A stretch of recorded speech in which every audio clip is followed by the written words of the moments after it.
विद्याविलासेन भूतभौतिकसृष्टयः तं नौमि परमात्मानं सच्चिदानन्दलक्षणं। लक्षणम है कि विग्रह, विग्रह सच्चिदानंद विग्रह। अब ये लक्षणा चल रही है मेरे मन में।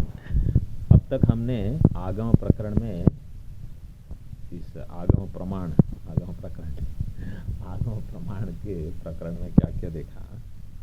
एक तो कि पदार्थ जो है जिसको वाच्यार्थ हम कहते हैं या शक्यार्थ, उसको शक्य कहा है। पदार्थ जो है वो शक्य है, ठीक है, और वो शक्ति का विषय बनता है। पद की शक्ति का विषय शक्य है, तो उसको संस्कृत में कहते हैं शक्ति विषयत्वम शक्यत्वम। ये एक है। और ये विधान किसका किया हुआ है, तो न्याय मत के अनुसार जो कि सभी ने मान्य किया है कि ये ईश्वर की ऐसी इच्छा है। क्या कि अस्मत् पदात् अयम अर्थो बोद्धव्यः, कि इस पद से यह ज्ञान होना चाहिए। तो घट शब्द से घट ये ज्ञान होगा, और गो शब्द से गो ज्ञान होगा, जल शब्द से जल का ज्ञान होगा, ऐसे। तो ये हो गया पदार्थ, इसको कहते हैं शक्य। और जो पद है उसको कहते हैं शक्तः। पद है उसको कहते हैं शक्तः, मतलब जिसमें शक्य, जो ये शक्य है, जिसका ज्ञान है, जिसका अर्थ है, जिसका है वो है शक्त है, और जो है वो है शक्य है। तो घट जो है वो रहेगा शक्त है, और घट पद से जो उस पदार्थ मतलब घट विषय जो ज्ञात होगा शक्य, जिसको हम कहते हैं वाच्यार्थ। ठीक है, हेलो, हाँ। पद और पदार्थ, इन दोनों का जो संबंध है उसको कहते हैं शक्ति। पद और पदार्थ मतलब शक्य और शक्त है, इन दोनों के संबंध को कहते हैं शक्ति। देखो शब्द कैसे बढ़िया है, शक्य है, शक्त है, शक्ति है। तो दोनों में रहेगी, पद में भी रहेगी और पदार्थ में भी रहेगी, क्योंकि दोनों का संबंध है।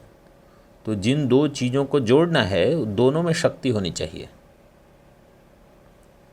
तो पद पदार्थ संबंध है शक्ति ही, ये व्याख्या हो गई। पद पदार्थ संबंध है शक्ति ही।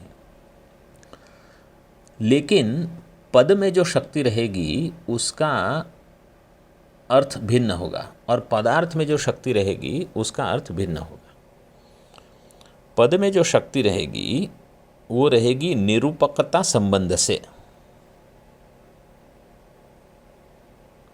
मतलब जो पद है वो निरूपक है, इसलिए उसकी शक्ति रहेगी वहाँ निरूपकता संबंध से।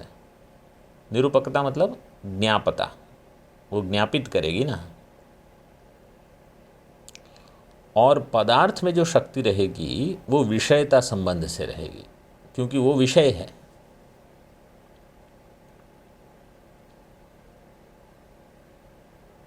तो पद पदार्थ में जो शक्ति है वो विषय निरूपकता और विषयता संबंध से रहेगी। ठीक है। फिर कहा गया कि ये शक्ति कहाँ रहेगी। तो एक मत, तीन विकल्प दिए थे। एक मत में कहा जाति में शक्ति रहेगी, व्यक्ति में नहीं रहेगी। लेकिन समान संवेद्य होने के कारण जाति से व्यक्ति का ज्ञान हो जाएगा। शक्ति रहेगी जाति में, व्यक्ति में नहीं, लेकिन समान संवेद्य होंगे वो। दूसरे मत में कहा कि जाति में भी शक्ति है, व्यक्ति में भी शक्ति है। जाति में जो शक्ति है वो ज्ञायमान शक्ति होगी, मतलब जो ज्ञात होगी, और व्यक्ति में जो शक्ति होगी वो स्वरूप शक्ति होगी। ठीक है, ये दूसरा विकल्प बनाया था। और अभी अंतिम जो विकल्प था वो कहा कि जाति में ही शक्ति रहेगी, लेकिन व्यक्ति में कैसे ज्ञान होगा? लक्षणा से ज्ञान होगा। तो जैसे अयम घटः आप कहते हो, तो घटत्व जाति के बारे में ज्ञान होता है, लेकिन लक्षणा से वो जो सामने घट है उसके बारे में चर्चा चल रही है वो समझ में आ जाता है, तो आप लक्षणा ले लेते हो। ऐसे आचार्य ने कहा। इस प्रकार 3 मत हमने देखे। फिर दूसरा आया कि ये लक्षणा 2 प्रकार की बताई। कैसी बताई? एक बताई थी केवल लक्षणा, और दूसरी कैसे बताई? लक्षित लक्षणा। ठीक है, केवल लक्षणा जो है वो सीधे ही बताती है, तो शक्य साक्षात संबंध, जहाँ साक्षात संबंध है शक्य के साथ, वो हो गई केवल लक्षणा। और जहाँ परंपरा से संबंध है, शक्य परंपरा संबंध रूप है, तो उसको कह दिया लक्षित लक्षणा। ठीक है, तो ये एक थोड़ा इसका रेखा चित्र हो गया। यहाँ ज़्यादा ऐसे ये नहीं करते विचार। अच्छा, अभी हम आगे देखते हैं। एक तीसरी गौणी लक्षणा है, जिसको पहले नहीं बताया लेकिन अभी बताते हैं। और कोई कोई लोग व्यंग्य उसको चौथी लक्षणा बताते हैं। 4 लक्षणा, यहाँ आचार्य ने 3 लिए हैं गौणी लक्षणा। देखो, कुछ लोग, अभी आपको पता है हम कहाँ हैं, पृष्ठ 224 अंतिम। कुछ लोग शब्द की शक्ति, लक्षणा और गौणी रूप 3 वृत्तियों को मानकर शक्य, लक्ष्य और गौण रूप से पदार्थ को भी त्रिविध बताते हैं, परंतु उसका निराकरण पदार्थश्च द्विविधः कहकर कर दिया गया है। तो कोई कोई त्रिविध कहते हैं, यहाँ इन्होंने द्विविध ऐसे कहा अभी, लेकिन उसी का विवरण करने के लिए गौणी वृत्ति का लक्षित लक्षणा वृत्ति में ही अंतर्भाव होने से उस वृत्ति के युक्त गौण पदार्थ को पृथक स्वरूप से स्वीकार करने की आवश्यकता नहीं है, ऐसे बताते हैं। वो कहते हैं गौणी लक्षणा है उसको भी लक्षित लक्षणा मान लो, ऐसे मतलब कोई विभाग करते हैं, कोई नहीं करते। जैसे स्वरूप लक्षण, तटस्थ लक्षण, अभी कहीं कहीं अतद व्यावृत्ति लक्षण भी बोलते हैं। तो जो अतद व्यावृत्ति लक्षण जो है उसको व्यावर्तन करके वो या तो आप स्वरूप में बिठा दो उसको, नहीं तो तटस्थ में, क्योंकि किसी ने कहाँ माना, किसी ने कैसे मान लिया। तो क्योंकि व्यावर्तन करना वही लक्षण है सब जगह, जिसको बताना है उसको छोड़ के बाकी सबको वहाँ निषेध हो। जैसे समझो एक पाठ में 10 स्वामी बैठे हैं, ठीक है, और सभी के सभी अमुक आनंद हैं कि कुछ ना कुछ उनका नाम है, आनंद सबका नाम है। तो अगर आप कहोगे कि हमारे पाठ में तो आनंद बैठे हैं, अब आनंद मतलब सभी आनंद हैं, तो आपको कहना होगा ये कि कौन सा आनंद है। तो कि जो नाम दिया गया है वो बाकी लोगों का व्यावर्तन करेगा, ऐसे। अभी गौणी लक्षणा क्या है? गौणी अपि लक्षित लक्षण इव, गौणी लक्षणा है वो भी लक्षित लक्षणा ही है। कैसे? यथा सिंहो माणवक इति अत्र सिंह शब्दवाच्य संबंधी क्रौर्यादि संबंधेन माणवकस्य प्रतीतिः। सिंहो माणवक, ये माणवक मतलब ये बटु, जो छोटा लड़का है, उसको कहते हैं माणवक। ये और ये ब्रह्मचारी जो समझो सिंह, वो सिंह जैसा है। इति अत्र सिंह शब्द वाच्य।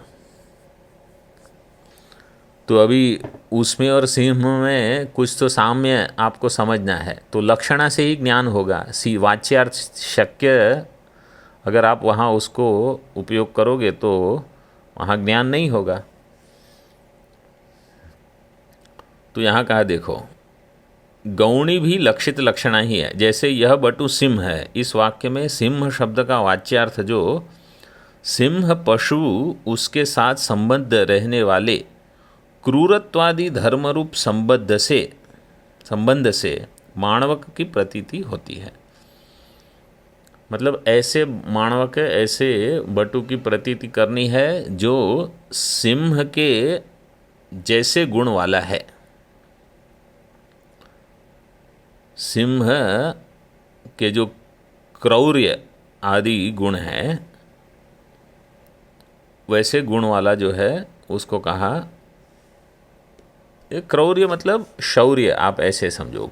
क्रूरता तो कोई इतना अच्छा गुण नहीं है, लेकिन मतलब उसका शौर्य है। या जैसे सिंह का भी नियम रहता है, वैसे इनका भी नियम है। जैसे सिंह कहते हैं कि अगर भूखे नहीं होते तो शिकार नहीं करते,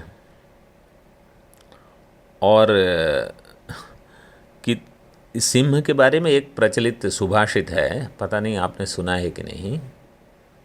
एको हम असहायो हम,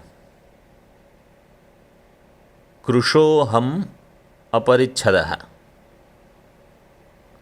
इति चिंता विषघ्नो नहीं, हाँ, स्वप्ने प्येवं विधा चिंता मृगेंद्रस्य न जायते। मृगेंद्र मतलब सिंह। सिंह को स्वप्न में भी ऐसी चिंता नहीं होती, क्या कि मैं अकेला हूँ। सिंह को कभी ऐसा लगेगा कि अरे मैं अकेला हो गया जंगल में, क्या होगा मेरा। एको हम, उसको कभी ऐसे भय नहीं लगता। ये जीवन मुक्त में ऐसा होता है। असहायो हम, मैं असहाय हूँ।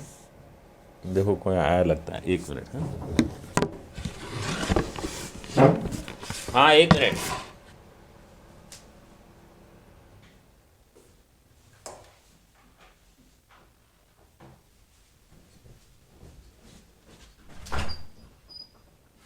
प्रसादम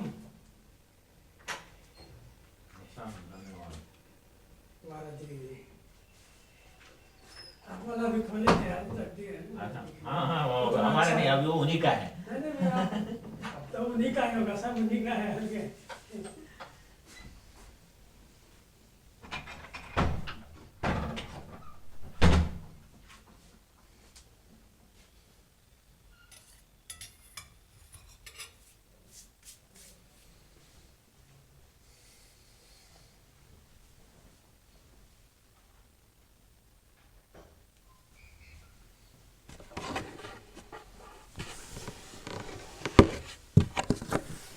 हाँ, एको हम असहायो हम, कृशो हम, कि मैं असहाय हूँ और कृश हो गया हूँ, एकदम दुबला हो गया हूँ अभी। और अपरिच्छदः, और मतलब मेरी रक्षा वगैरह करने वाला कोई नहीं रहा यहाँ। ऐसी चिंता स्वप्ने अपि एवं विधा चिंता मृगेंद्रस्य न जायते। स्वप्न में भी सिंह को ऐसा नहीं लगता कि मेरी सेवा करने वाला कोई नहीं है, मैं अकेला हूँ, मैं असहाय हूँ, मैं दुबला हो गया हूँ, मतलब कमज़ोर हो गया हूँ। सिंह हमेशा सिंह रहता है। जीवन मुक्त को भी आप कहीं भी जाओ, ये आपका आंतरिक बल होना। स्वप्न में भी ऐसा नहीं लगना चाहिए कि अच्छा मेरी ये परिस्थिति हो गई ऐसे, मैं तो ब्रह्म हूँ, मुझे क्या हो सकता है। उसको कहते हैं सिंह। सिंह हो माणवक है। तो यहाँ आप ऐसे लक्षणा देख सकते हो। यहाँ पर सिंह शब्द का सिंह पशु वाच्यार्थ है, परंतु उसके साथ बटु का किसी प्रकार से संबंध नहीं है। इस कारण यहाँ शक्य संबंध रूप लक्षणा का संभव नहीं है। यहाँ शक्य संबंध नहीं ले सकते। क्यों? क्योंकि बटु सिंह जैसा तो दिखता नहीं है।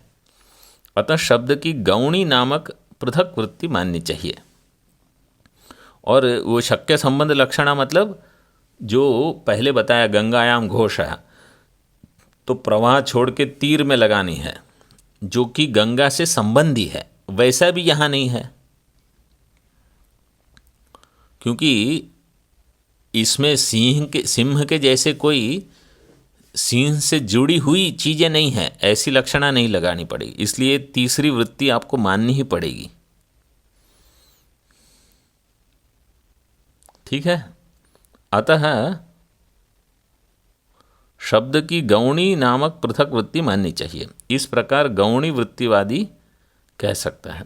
परंतु यहाँ शक्यार्थ का लक्ष्यार्थ के साथ साक्षात संबंध संभव न होने पर भी द्विरेफ पद के समान परंपरा संबंध का संभव हो सकता है। इस कारण लक्षित लक्षणा नामक लक्षणा के द्वितीय प्रकार में गौणी वृत्ति का अंतर्भाव होता है। इसलिए गौणी वृत्ति को पृथक रूप से मानने की आवश्यकता नहीं है, ऐसे इन्होंने माना है। दृष्टांत कैसे देते हैं? कारण यह है कि गंगायाम घोषः और द्विरेफ, इन शब्दों से प्रतीयमान तीर और मधुकर रूप अर्थों की उपपत्ति लगाने के लिए शक्य साक्षात संबंध और शक्य परंपरा संबंध रूप द्विविध संबंध के कारण केवल लक्षणा और लक्षित लक्षणा नामक लक्षणा के दो भेदों का स्वीकार अवश्य करना चाहिए। उनका स्वीकार कर लेने पर सिंहो माणवकः इत्यादि स्थलों में भासमान परंपरा संबंध से उस वाक्यार्थ की उपपत्ति लग जाने के कारण गौणी को पृथक वृत्ति मानना व्यर्थ है। इनका कहना है कि उसको एक अलग वृत्ति मानने की जरूरत नहीं है। कैसे लक्षित लक्षणा होगी?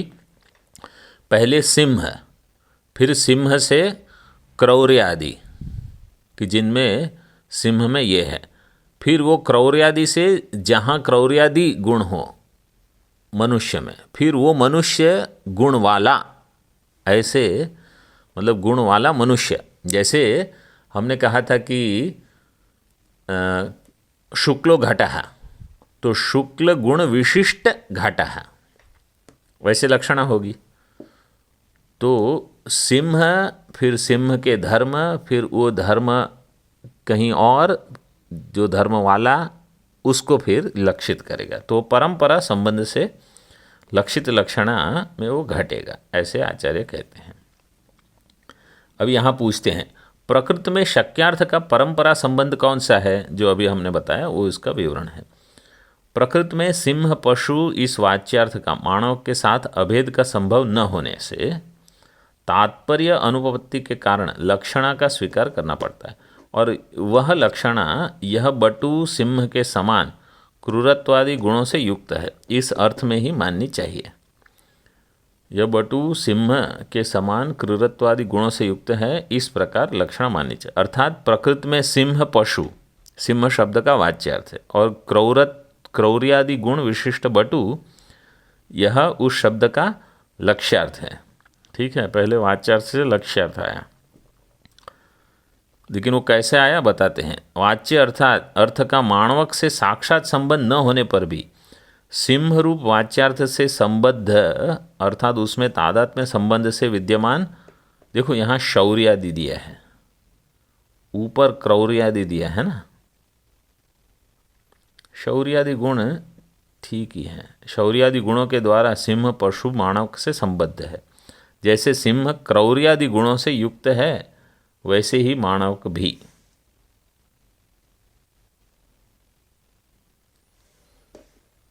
क्रौर्य क्या शायद एक अर्थ शौर्य भी होता होगा। तो सिंह, फिर सिंह के तादात्म्य संबंध से जो गुण रहते हैं, फिर वो गुण अन्य में, फिर वो गुण से संबद्ध जो है उसका अधिकरण। तो यहाँ दिया है, इसलिए प्रकृति में सिंह शब्द स्ववाच्य वृत्ति क्रौर्यादि सामानाधिकरण्य संबंध से लक्ष्यभूत मानवक के साथ संबद्ध है।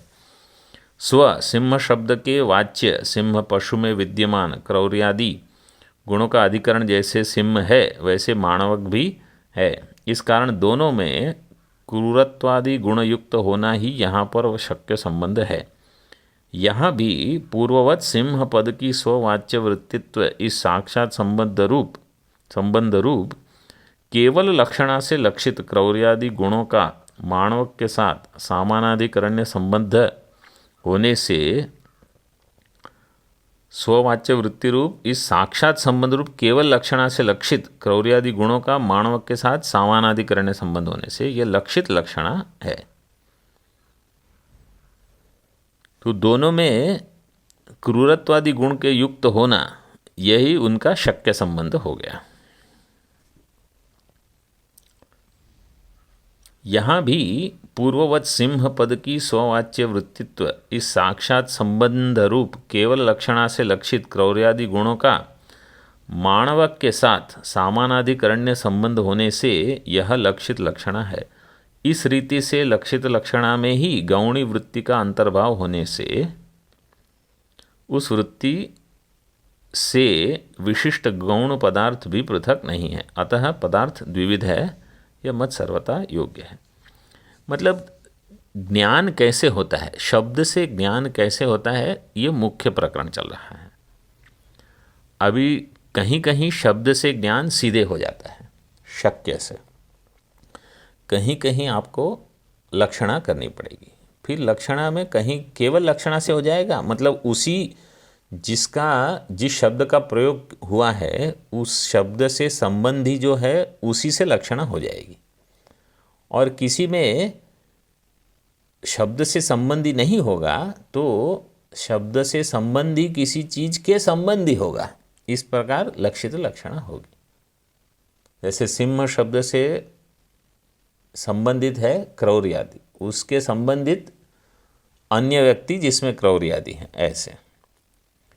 अब प्रकारांतरेण बताते हैं जो प्रसिद्ध है। इस रीति से संबंध के कारण होने वाली लक्षणा के द्विविधत्व को बताया। अब सर्व प्रसिद्ध जहल लक्षणादि भेद से लक्षणा के 3 प्रकार को बताते हैं। इससे आप परिचित हैं। प्रकारांतरेण लक्षणा त्रिविधा, जहल लक्षणा, अजहल लक्षणा, जहद अजहल लक्षणा चेति। तत्र अभी इनकी परिभाषा बताते हैं। यत्र शक्यम अनंतर्भाव्यम यथार्थांतर प्रतीतिस्तत्र जहल लक्षणा। शक्यम अनंतर्भाव्यम, शक्य जो है उसमें उसका अंतर्भाव जहाँ नहीं है, अनंतर्भाव्यम। अंतर्भाव का अर्थ है कि उसको वहाँ शामिल कर देना, उसको वहाँ उसका ग्रहण कर लेना। तो जहाँ जो शक्य है उसका ग्रहण नहीं करके अर्थांतर प्रतीति जहाँ होती है, दूसरे किसी अर्थ की प्रतीति, उसको कहते हैं जहल लक्षणा। यथा विषम भुंक्ष्व इति, जो दृष्टांत है विष को खाओ। अत्र स्वार्थम विहाय शत्रुगृहे भोजन निवृत्ति ही लक्ष्यते। यहाँ कहने का अभिप्राय क्या है कि जो विष को खाओ वो बताने की ज़रूरत ही नहीं है। स्वार्थम विहाय, तो जहल लक्षणा नीचे दिया है, आएगा। हा धातु है, अहाक, अहाक धातु बताया, जिसमें ओहाक, ओहाक त्यागे, तो जो उसका मूल वहाँ अर्थ है उसका त्याग करना। स्वार्थम विहाय शत्रुगृहे भोजन निवृत्ति ही लक्ष्यते। अन्य प्रकार से यह लक्षणा जहल लक्षणा, अजल लक्षणा और जहद अजल लक्षणा त्रिविध है। उनमें से जिस लक्षणा में वाच्यार्थ का अंतर्भाव लक्ष्यार्थ में न होकर, वाच्यार्थ का अंतर्भाव लक्ष्यार्थ में न होकर अन्यार्थ शक्य भिन्न अर्थ की प्रतीति होती है, शक्यार्थ भाषित न होकर केवल लक्ष्यार्थ भाषित होता है। जहाँ शक्यार्थ भाषित नहीं हो रहा है, केवल लक्ष्यार्थ भाषित होता है, उसे जहल लक्षणा कहते हैं। जैसे विष खाओ, इस वाक्यगत पदों से विष भक्षण रूप वाच्यार्थ का ज्ञान न होकर शत्रु के घर मत जाओ, इस लक्ष्यार्थ की प्रतीति होती है, अतः यह जहल लक्षणा है। लक्ष्यार्थ में वाच्यार्थ का यत्किंचित भी अंतर्भाव न होना, अर्थात ये पहला है। 3 प्रकार की लक्षणा बताते हैं। पहली क्या, वहाँ एक ठीक से दिख नहीं रहा है।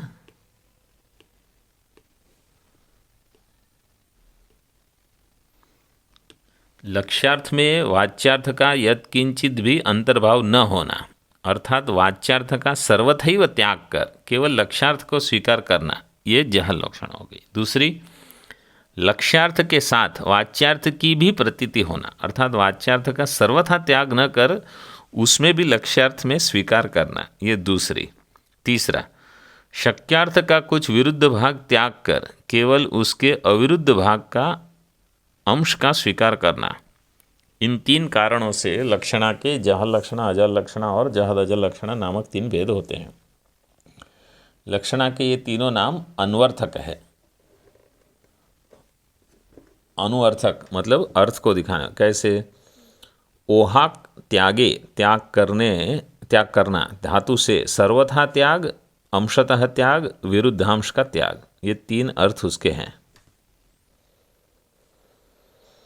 सर्वथा त्याग जहल लक्षणा, अंशतः त्याग, ये अंशतः त्याग वहाँ उन्होंने कैसे दिया है,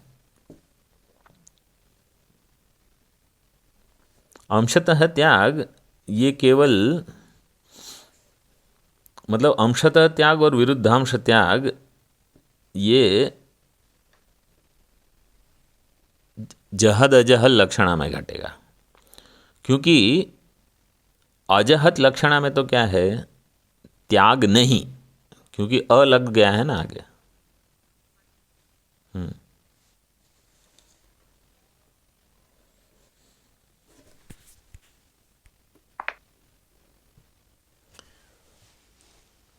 अजहल लक्षणा में त्याग नहीं है और जहद अजहल लक्षणा में अंशतः त्याग, जो विरुद्धांश है उसका त्याग। आदि अर्थों को लेकर लक्षणा के उपयुक्त नाम रूढ़ हुए हैं। तत्र शक्य इत्यादि ग्रंथ से जहल लक्षणा का स्वरूप और उदाहरण बताया है। शक्यार्थ का लक्ष्यार्थ में अंतर्भाव न होकर केवल लक्ष्यार्थ की ही प्रतीति जहाँ होती है, वहाँ वाच्यार्थ का सर्वथैव त्याग कर्तव्य होने से उस लक्षणा को जहल लक्षणा कहते हैं। इसका प्रसिद्ध उदाहरण गंगायाम घोष है। जहल लक्षणा का उदाहरण यहाँ गंगा पद के प्रवाह रूप वाच्यार्थ का सर्वथा परित्याग कर, अर्थात लक्षणा के द्वारा बोध्य अर्थ से वाच्यार्थ को पृथक करके केवल तत्संबंधी तीर रूप लक्ष्यार्थ का ही ग्रहण किया जाता है। इसलिए गंगा पद जहल लक्षणा का उदाहरण है। सभी लोगों के द्वारा जहल लक्षणा के उदाहरण रूप में दिखाए गए गंगायाम घोष से अतिरिक्त उदाहरण यहाँ ग्रंथकार ने दिया है। सभी लोग ने गंगायाम घोष दिया है, इन्होंने कौन सा दिया है, विषमभुक्ष।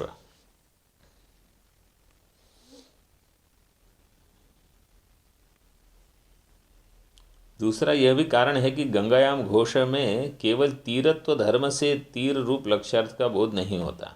ऐसा न मानने पर अन्य नदी के तीर में भी तीरत्व होने से उस तीर का भी गंगा पद के साथ बोध होने लगेगा। इसलिए गंगा तीरत्व धर्म से ही तीर का बोध मानना चाहिए। और ऐसा मानने पर गंगा पद के वाच्यार्थ का भी तीर रूप लक्ष्यार्थ में अंतर्भाव हो जाने से नीलो घट वाक्य के नील पद के समान इसे भी कोई अजहल लक्षणा कह देगा। देखो, अभी जैसे कोई ग्रंथकार कुछ लिखते हैं, अभी उस पर जो टीका लिखते हैं या कुछ अपना व्याख्यान लिखते हैं, तो उनकी पहली समझ ये होती है कि जो ग्रंथकार ने लिखा है उसका मैं पूरा समर्थन करूं। मतलब उसमें आपको दोष दिखाने की ज़रूरत नहीं है। तो देखो इन्होंने विषम भुंक्ष्व दृष्टांत लिया, तो अभी विषम भुंक्ष्व दृष्टांत सही कैसे है वो बता रहे हैं, उसका औचित्य दिखा रहे हैं कि गंगायाम घोष में गंगा का भी बोध तो होगा, क्योंकि तीर किसका है, गंगा का। तो गंगा को आपको कहीं ना कहीं तो थोड़ा अंदर लेना ही पड़ेगा। तो इसलिए वो ऐसा लगता है कि पहले वाक्य में कहा था गंगायाम घोषा, अभी आप कह रहे हो गंगायाः तीरे घोषः।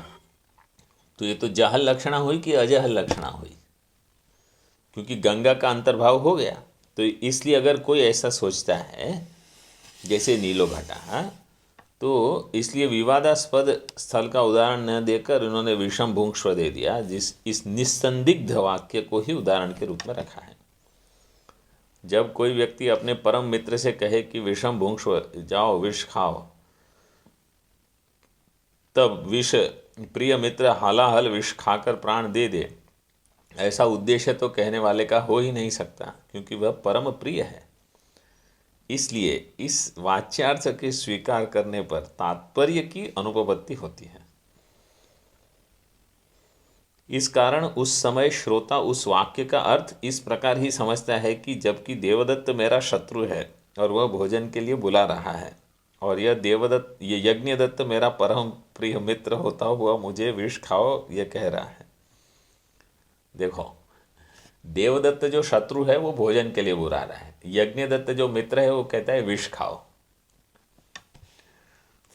तो वो समझ लेता है कि अपने शत्रु देवदत्त के घर भोजनार्थ नहीं जाना चाहिए, वहां भोजनार्थ जाने पर अवश्य ही कोई संकट उपस्थित होगा, और ये संकट उपस्थित होगा वो और भी बहुत जगह आपको समझना चाहिए। तो जहां जाने पर ऐसा लगता है कि संकट उपस्थित हो सकता है तो वहां नहीं जाना चाहिए। ऐसा समझकर ही यह सुनने वाला व्यक्ति उस वाक्य का अर्थ यही समझता है कि शत्रु के घर भोजन नहीं करना चाहिए। इस स्थल में विषम भुंक्ष्व इस समस्त वाक्य की शत्रुगृहे भोजन निवृत्ति ही रूप अर्थ में लक्षणा है, किंतु इस लक्ष्यार्थ में वाच्यार्थ का यत्किंचित भी भान अथवा अंतर्भाव नहीं है। लक्ष्यार्थ में वाच्यार्थ का अंतर्भाव नहीं है, इसलिए यह शुद्ध जहल लक्षण है, इसमें किसी का भी वैमत्य नहीं है। प्रश्न करते हैं, यहाँ शक्य संबंध कौन सा है, और यदि वह न हो तो लक्षण के न घट सकने से इसे लक्षणा ही नहीं कह सकते। तो शक्य संबंध दिखाते हैं। विषम भुंक्ष्व में विष शब्द मुख्य वृत्ति से अभिधा व्यक्ति से विषबोधक न होकर अपकारकत्व रूप शक्य संबंध से लक्षणा से शत्रु का अन्न। उपकार का अर्थ है जो आपको लाभ हो, अपकार का अर्थ है जो हानि करे। तो शत्रु के वहां भोजन करोगे तो हानि होगी, और विष खाने से भी हानि होती है। इस प्रकार संबंध है।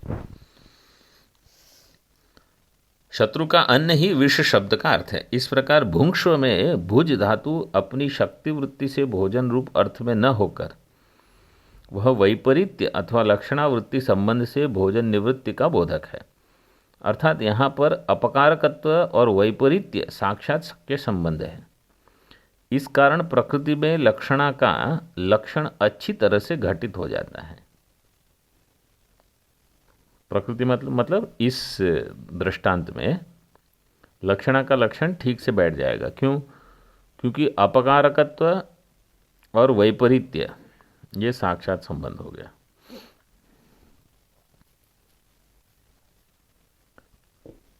वाक्यार्थ में शब्द की शक्ति होने पर भी शक्य संबंध रूप लक्षणा का संभव ग्रंथकार आगे बताने वाले हैं। वाक्यार्थ में शब्द की शक्ति होने पर भी शक्य संबंध रूप लक्षणा वो ग्रंथकार आगे बताएंगे। इस रीति से शत्रु अन्न के भोजन की निवृत्ति रूप लक्ष्यार्थ में हालाहलादि रूप हलाहल मतलब जहर, हाँ, विष। वाच्यार्थ का यत् किंचित भी ज्ञान नहीं होता, क्योंकि वाच्यार्थ में तो कहाँ शत्रु के भोजन की निवृत्ति रूप ये जो लक्ष्यार्थ है उसमें विष शब्द है ही नहीं, इसलिए इसको जहल लक्षणा किया कि जहाँ जो वाच्यार्थ था उसको पूरी तरह छोड़ दिया है। अब अजह लक्षणा के स्वरूप को बताते हैं। यत्र शक्यार्थम अंतर्भाव्यैव अर्थांतर प्रतीतिस्तत्र अजह लक्षणा। पहले क्या किया था? शक्यार्थम अनंतर्भाव्यैव अर्थांतर प्रतीति ही जहल लक्षणा। यहाँ क्या? शक्यार्थम अंतर्भाव्यैव अर्थांतर प्रतीतिस्तत्र अजहल लक्षणा। यथा शुक्लो घट इति।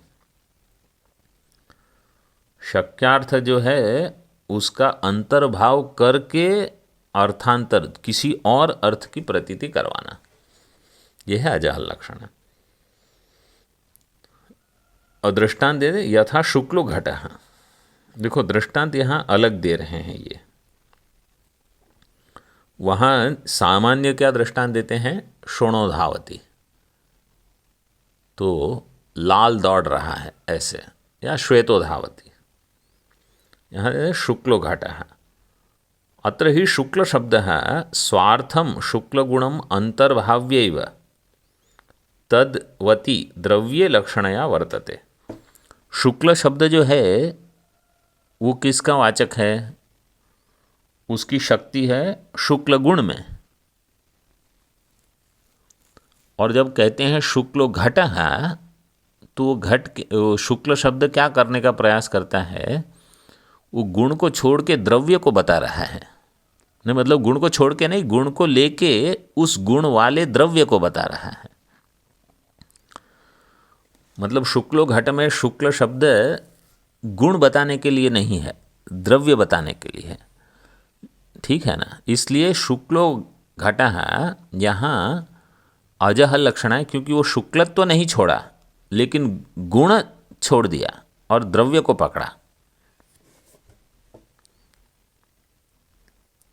तद्वती, तद्वती मतलब तद्वान, जो उसके होने वाले द्रव्य से लक्षणया वर्तते। जहाँ पर शक्यार्थ का अंतर्भाव करके ही अन्य अर्थ की प्रतीति होती है, वहाँ पर वाच्यार्थ का त्याग न किया होने से अजह लक्षणा होती है। जैसे शुक्लो घटः, इस वाक्य में शुक्ल शब्द अपने शुक्ल गुण रूप स्वार्थ वाच्यार्थ का शुक्ल गुण विशिष्ट द्रव्य रूप लक्ष्यार्थ में अंतर्भाव करके ही शुक्ल गुणवान द्रव्य घट रूप अर्थ में लक्षणावृत्ति से रहता है, अर्थात उपर्युक्त अर्थ का बोधन करता है। इसलिए यह अजह लक्षणा का उदाहरण है। शुक्लो घट, इस वाक्य में शुक्ल शब्द अपने शुक्ल गुण का स्वार्थ का शुक्ल गुण रूप विशिष्ट द्रव्य रूप लक्ष्यार्थ में अंतर्भाव करके ही शुक्ल गुणवान द्रव्य इस लक्षणावृत्ति से रहता है, अर्थात उपर्युक्त अर्थ का बोधन करता है। इसलिए अजल लक्षणा का उदाहरण है। लक्षणा से प्रतीत होने वाले लक्ष्यार्थ में वाच्यार्थ भी जब अंतर्भूत होता है, लक्ष्यार्थ में जब वाच्यार्थ भी हम ले लेते हैं, तब उस लक्षणा को अजह लक्षणा कहते हैं। शक्यार्थ विशिष्ट विषयावृत्ति ही अजह लक्षणा। शक्यार्थ से विशिष्ट विषय को विषय करने वाली वृत्ति को अजह लक्षणा कहते हैं, क्योंकि अजह लक्षणा में गंगायाम घोष या विषम भुंक्ष्व आदि जह लक्षणा के उदाहरणों में वाच्यार्थ का सर्वथा त्याग करना पड़ता है, वैसा इसमें वाच्यार्थ का सर्वथा त्याग नहीं करना पड़ता। जैसे शुक्लो घट है, इसमें शुक्ल शब्द शुक्ल गुण का वाच्य है, अर्थात शुक्ल शुभ्र वर्ण उसका वाच्यार्थ है। वह गुण होने से घट अर्थात द्रव्य नहीं है, यह स्पष्ट है। शुक्लो घट है, इसमें शुक्ल शब्द शुक्ल गुण का वाचक है। ठीक है, अर्थात वो वर्ण का उसका वाच्यार्थ है, वह घट द्रव्य की बात हम नहीं कर रहे हैं, वो तो स्पष्ट है क्योंकि गुण और द्रव्य भिन्न है। इस कारण शुक्ल शब्द के वाच्यार्थ की वाक्य में उपपत्ति न लग सकने से, अभी तो कहो तो ठीक है, वैसे के वैसे रहने दो, क्योंकि नहीं लगेगा। क्यों? क्योंकि वहाँ शुक्ल शब्द घट के समान अधिकरण में है, तो उनका अर्थ एक ही होना चाहिए। एक हो गया गुण, एक हो गया द्रव्य, ये दोनों का मेल कैसे होगा? तो बोलेंगे कि जो गुण है उसको द्रव्य का विशेषण बना दो, मतलब ऐसे समझना है इसको। कोई कहेगा श्याम राम, तो श्याम राम आप कहोगे मतलब श्यामो राम, तो श्यामो राम, तो राम जो है वो श्याम है, मतलब श्याम रंग वाले हैं। तो एक अर्थ तो आप लोगों की श्याम का अर्थ है कृष्ण, मतलब जो श्री कृष्ण है वही राम है। और श्याम अगर रंग लोगे तो श्यामो राम, मतलब राम जो है वो हाँ श्याम रंग वर्ण वाले हैं, मतलब कृष्ण वर्ण वाले हैं। वैसे तो वहाँ जो गुण है, शुक्ल गुण विशिष्ट घट का ज्ञान, शुक्ल गुण ऐसे। और इसमें लक्षणा का स्वीकार करने पर भी शुक्ल गुण रूप वाच्यार्थ की सर्वथा अप्रतीति नहीं होती। वाच्यार्थ का हमने त्याग नहीं किया, बिल्कुल उसको पकड़ के रखा है। क्यों? तो इसको यहाँ इसीलिए देखो, उन्होंने अर्थ में क्या दिया, उन्होंने अर्थ में दिया था अंशतः। 3 अर्थ जो दिए ना ऊपर, एक कहा सर्वार्थ त्याग, एक अंशतः त्याग, और एक कहा विरुद्ध अंश त्याग। तो इन्होंने अंशतः त्याग ऐसे करके लिया है इसको, कि केवल उसका गुण भाग छोड़ दिया, मतलब गुणत्व छोड़ दिया, बाकी जो शब्द जो बताया गया है उसको नहीं छोड़ा है।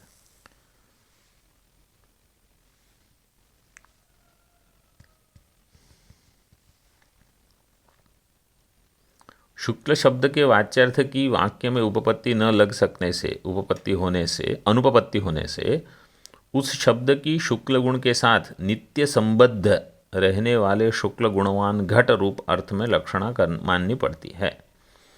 किंतु लक्षणा के स्वीकार करने पर भी शुक्ल गुण रूप वाच्यार्थ की सर्वथा अप्रतीति नहीं होती।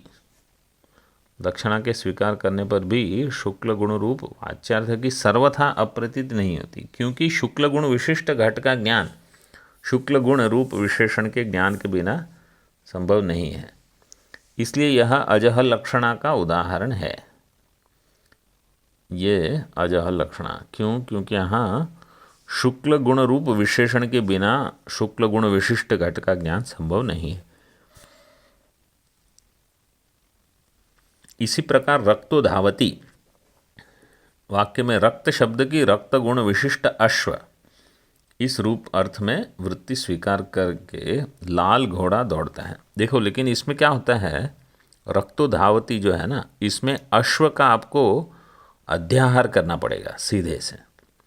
शुक्लो घट में आपको किसी का अध्याहार आप नहीं करते, केवल आप समझते हो कि वो गुण के लिए जो शब्द प्रयोग किया है वो वास्तव में द्रव्य के लिए है। तो ये भेद है दोनों दृष्टांत में। और ये तो जो मतलब जहाँ गुण द्रव्य इसकी ज़्यादा चर्चा होती है, ये नैयायिक हैं वैसे, ये धर्मराज अध्वरींद्र जी आचार्य, तो उन्होंने न्याय की अच्छी पहले से ही सीख ली है, इसलिए दृष्टांत तो ऐसे देते हैं।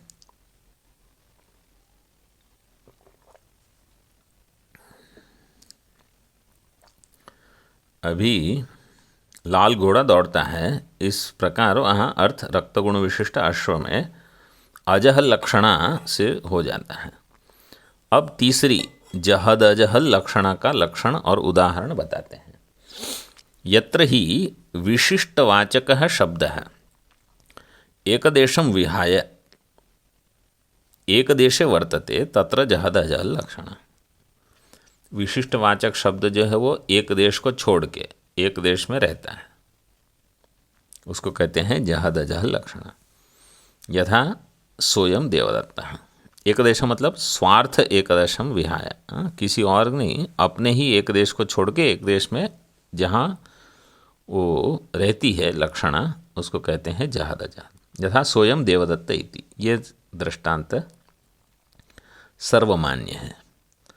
अत्र ही पदद्वय वाच्ययोर विशिष्टयोरैक्यानुपपत्त्या पदद्वयस्य विशेष्य मात्र परत्वम। यहाँ जो दो पद हैं, पदद्वय वाच्ययो हो, जो दो पद हैं उनका जो वाच्यार्थ है विशिष्टयो हो, क्योंकि वो दोनों पद विशिष्ट है। तत्पद ये सह पद और अयम पद सोयम विशिष्टयो हो ऐक्य अनुपपत्त्या, उसके ऐक्य की उपपत्ति नहीं होगी। क्यों?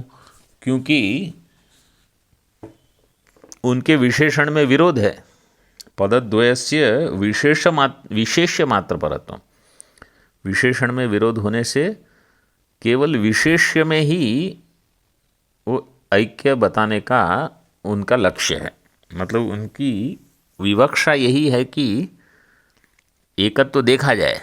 अब एकत्व तो विशेषण के साथ तो दिखेगा नहीं, इसलिए विशेषण को छोड़ के विशेष्य में ही आपको एकत्व तो दिखेगा।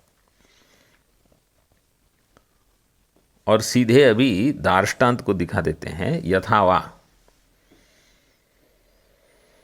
लेकिन उसको देखो यथावा करके दिया है।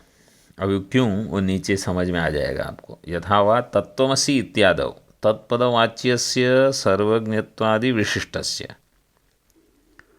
तत्पद का वाच्यार्थ क्या दिखा रहा है? सर्वज्ञत्व, सर्वेश्वरत्व, सर्वांतर्यामित्व, जगत की उत्पत्ति स्थिति लय कारणम, जो अभी चल रहा है पंचदशी के 6ठे अध्याय में, वही प्रकरण तत्पद वाच्यर्थ है वो। और त्वम पद वाच्य क्या है? त्वम पद वाच्येन अंतःकरण विशिष्टेन,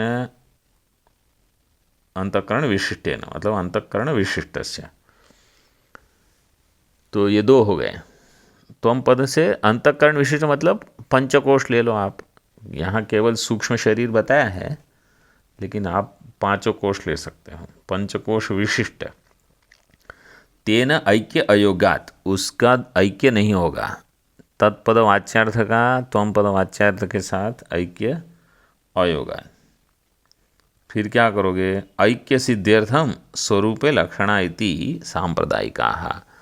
इसके ऐक्य की सिद्धि के लिए स्वरूप में लक्षणा करनी पड़ेगी। मतलब स्वरूप का अर्थ है कि यहाँ विशेष्य जो है, विशेषण का त्याग करके केवल जो विशेष्य रह गया वहाँ लक्षणा करो, तो वहाँ लक्षणा घट जाएगी। अब ये प्रचलित है, आपको भी परिचित है, इसलिए ज़्यादा इसमें कुछ नहीं है। लेकिन यहाँ मुख्य क्या देखना है? लक्षणा इति अंतिम शब्द क्या है? सांप्रदायिका। मतलब वेदांत संप्रदाय में सभी लोग ऐसा मानते हैं, लेकिन ये आचार्य जो हैं वो कभी कहेंगे कि तत्वमसि में जहद अजहद लक्षणा मानने की ज़रूरत नहीं है। अब वो उनका मत है, हाँ, वो सामान्य, क्योंकि भगवान शंकराचार्य जी से लेकर विद्यारण्य स्वामी सभी लोगों ने माना है कि तत्वमसि जहद अजहद लक्षणा से ही भागत त्याग लक्षणा सभी जगह मान्य है। पंचदशी, विवेक चूड़ामणि, आप सभी जगह देख लो, भाष्य में भी। अभी ये कहते हैं कि उसको अलग से भी समझ सकते हैं, लेकिन पहले इसको देख लो। जिस वाक्य में विशिष्ट वाचक शब्द अपने विशेषण रूप एक देश को, एक अंश को छोड़कर विशेष्य रूप एक अंश का बोधक होता है, वहाँ जहद अजहद लक्षणा होती है। जैसे तो एक अंश को छोड़कर, विशेषण को छोड़कर विशेष्य में विशेष्य का बोधक जो होता है वो जहद अजहद लक्षण है। जैसे सोयम देवदत्त, वह यह देवदत्त, इस वाक्य में वह पद का तत्काल विशिष्ट और यह पद का एतत्काल विशिष्ट अर्थ है, परंतु देवदत्त परोक्ष और अपरोक्ष रूप विरुद्ध उभय कालों से विशिष्ट होकर एक ही समय में स्थित नहीं हो सकता। ठीक है, जब हम कहते हैं कि सोयम, तो एक है तत्काल विशिष्ट और एक है एतत्काल विशिष्ट, तो एक ही समय में तो दोनों जगह रहेगा नहीं, और दोनों प्रकार के विशेषण एक समय में नहीं होंगे। इसलिए वह और यह दोनों पद केवल देवदत्त रूप विशेष अर्थ के ही बोधक हैं, क्योंकि बाकी जो धर्म जो हैं वो सब आगमापायी हैं, वो आने जाने वाले हैं, इसलिए उनका निषेध हो सकता है। जैसे अगर कोई कहे कि ये जो पहले श्वेत वस्त्र में ब्रह्मचारी थे अभी वो पीतांबर वस्त्र में है, या अभी वो रक्त वस्त्र में है ब्रह्मचारी या स्वामी, तो वो श्वेत जो कपड़े हैं और वो लाल रंग, ये सब आने जाने वाले हैं।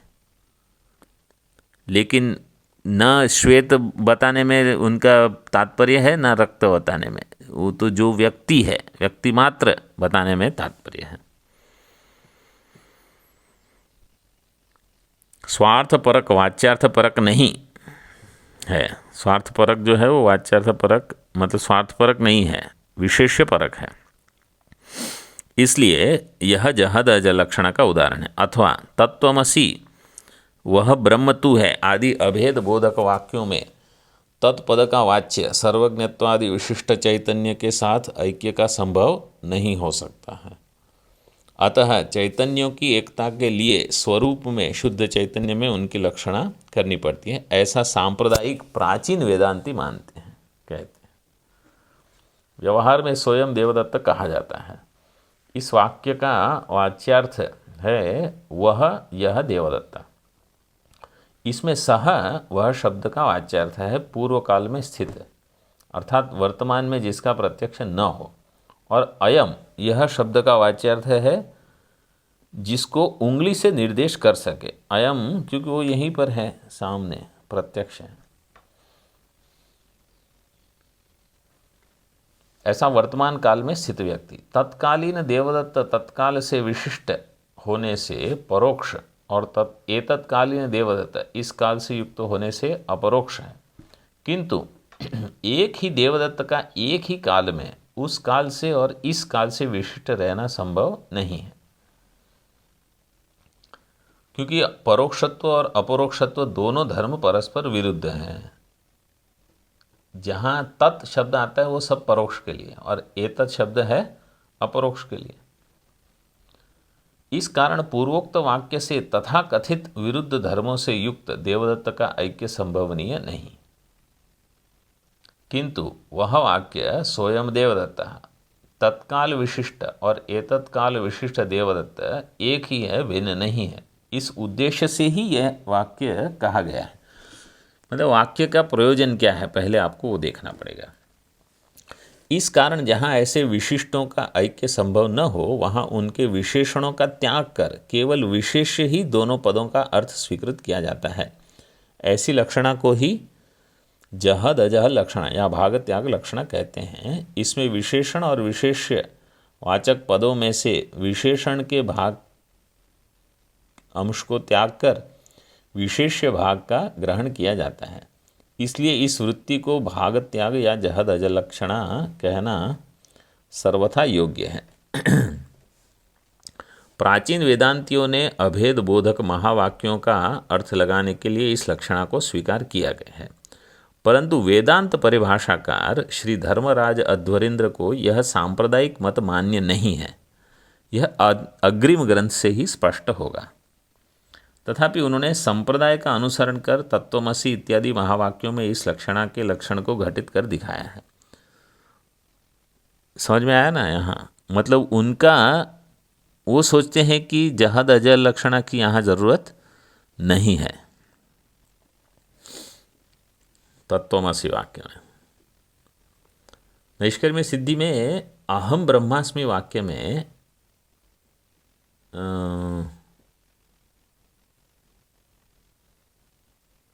सुरेश्वराचार्य ने शायद जहल लक्षणा से वो बताया है अहम ब्रह्मास्मि वाक्य, लेकिन वो तो मतलब कैसे करते हो आप उसके ऊपर है।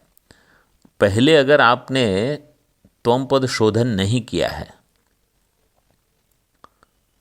और जब आप अहम ब्रह्मास्मि ऐसे करते हो तो जहल लक्षणा से अहम में जो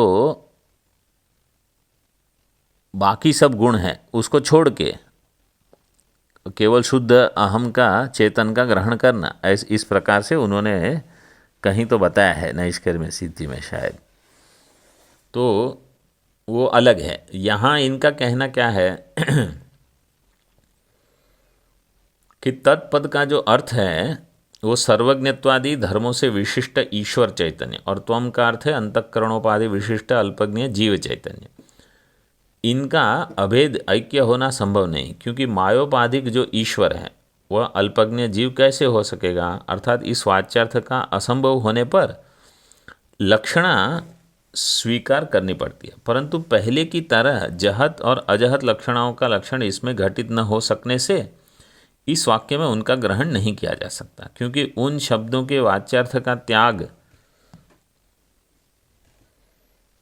करने पर त्याग पर लिखा है, चैतन्य रूप विशेष्यांश का भी त्याग करना पड़ता है।